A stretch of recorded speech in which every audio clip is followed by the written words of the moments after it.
Okay, so the structure of this episode will be, we will start with Daredevil. We will then move on to a silly anecdote. It will then move on to the father of Jesus. And then it will then move on to christianporn.com. Here we go. First of all, I want to thank my 82 subscribers. You might be few, but that just makes you more valuable. Jimmy Fallon, Britney Spears, they have hundreds of millions of followers, but they're all bad followers, and Jimmy Fallon is functionally retarded, so I don't think the amount of followers you have is as important as the quality of the followers you have. Okay, so these are my thoughts on Daredevil, and I don't have many because I generally think it's a perfect show. Bullseye should have had a costume. And how do you do that practical? Well, you can make it practical by saying that he's an arrogant asshole and he needs fame. So he does have costume just because he's that exuberant.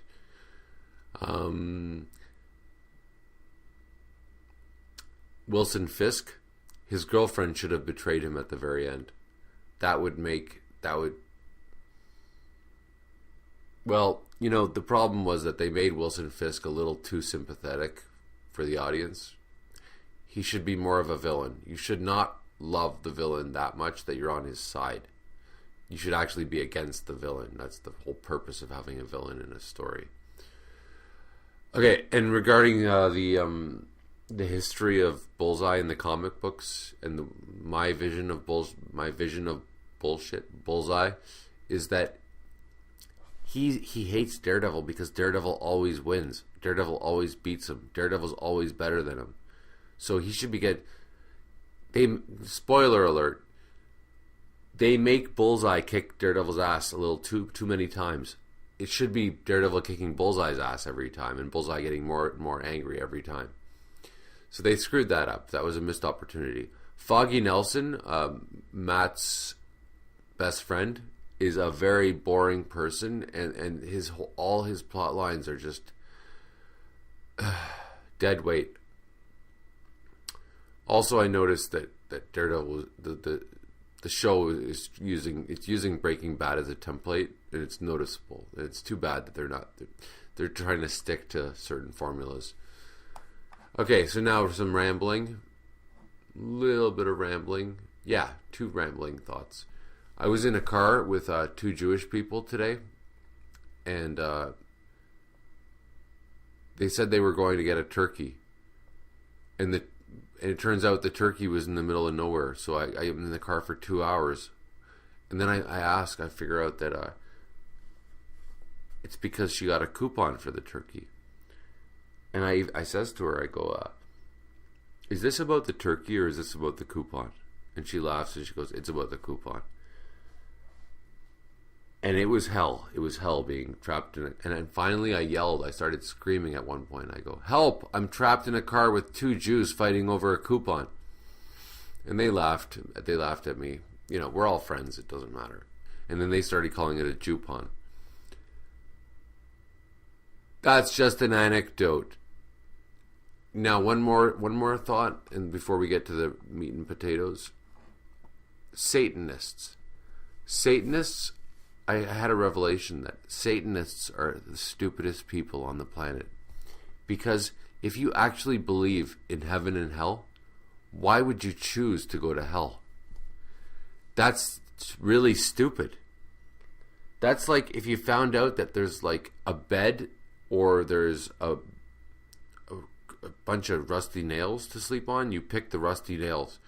It's really stupid. So Satanists are like the ultimate masochists. I've lost a lot of my respect for Satanists ever since I figured that out, which was like a day ago. The other stupid thought was, why does nobody ever ask if Joseph was a virgin, the father of Jesus? He might have been a virgin. We don't know that he had sex because he certainly didn't impregnate Mary. So he might have been a virgin. He might have, and he's probably a really good guy. He was probably a really good guy. His wife got pregnant with someone else's kid, God, and Joseph still helped raise the kid. So he's a great father. Like, he should be a thing for good father, representative of good fathers. Now, this is my grand. Oh, okay. Wait. First, before we get to the grand idea, we're going to talk about the clown in the closet. Okay. So, ever since I was sick, I've never told anybody this. When I was 8 years old, there was a clown in my closet, and it scared the crap out of me, and nobody believed me. This freaky, scary clown lived in my closet and scared the crap out of me night after night.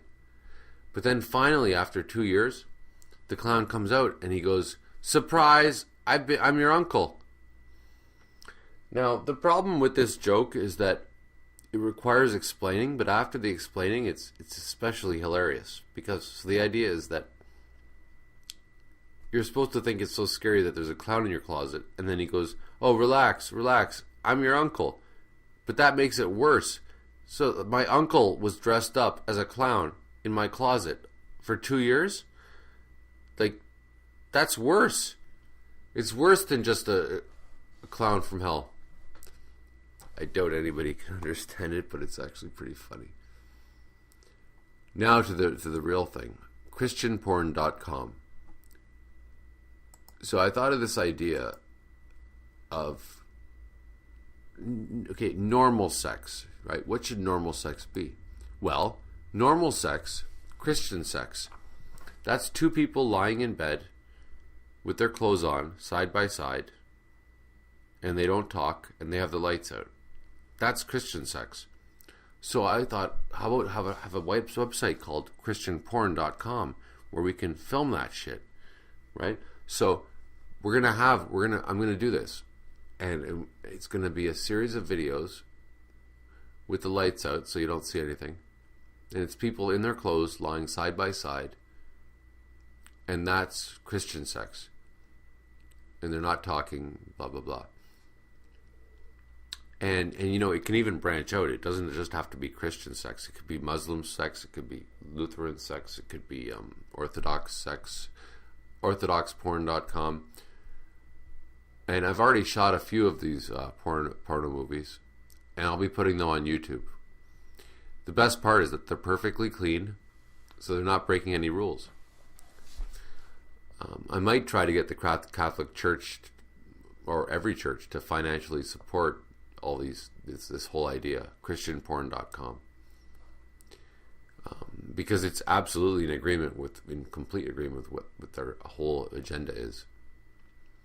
And I even thought I might try to enlist some Christian rock bands to play music for my Christian porn videos.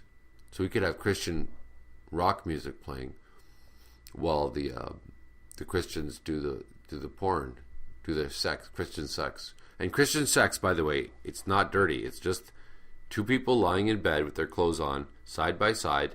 They don't touch each other, and the lights are out. That's Christian sex. So it's totally wholesome. And then the best part is when your daughter turns 18 and she asks you what sex is, you can gently show her ChristianPorn.com so she can see what sex is supposed to be. That's about all I got.